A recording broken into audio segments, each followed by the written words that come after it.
Hello guys, আপনাদের মাঝে আবার আইসা বললাম ইমোট লইয়া। ইমোটটা কার কাছে কেমন লাগে কমেন্ট বক্সে বইলা দিও।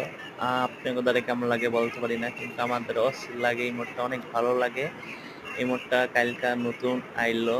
আমি যার বাইক করার আগে বাইক করে আলাম, অনেক সুন্দর ইমোট। আর কেয়ার কততে লাখে পড়ছে কমেন্ট বক্সে বইলা দিও। আমার পড়ছেও 61তে।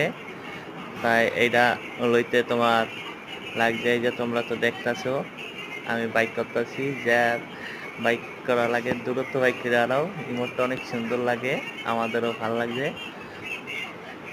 আর যার যার ডায়মন্ড লাগে, এই ডায়মন্ড টপ আপ করলে আমার কমেন্ট বক্সে বলে দেয়। আমি অল্প টাকায় টাকায় ডায়মন্ড সেল করি। যার ডায়মন্ড লাগে বলল। আর দ্রুত বেশি বেশি করে শেয়ার করো আর ফলো করো, সবসময় পাশে থাকো। ধন্যবাদ। আপনার মাঝে আবার ভিডিও লয়ে আসবো।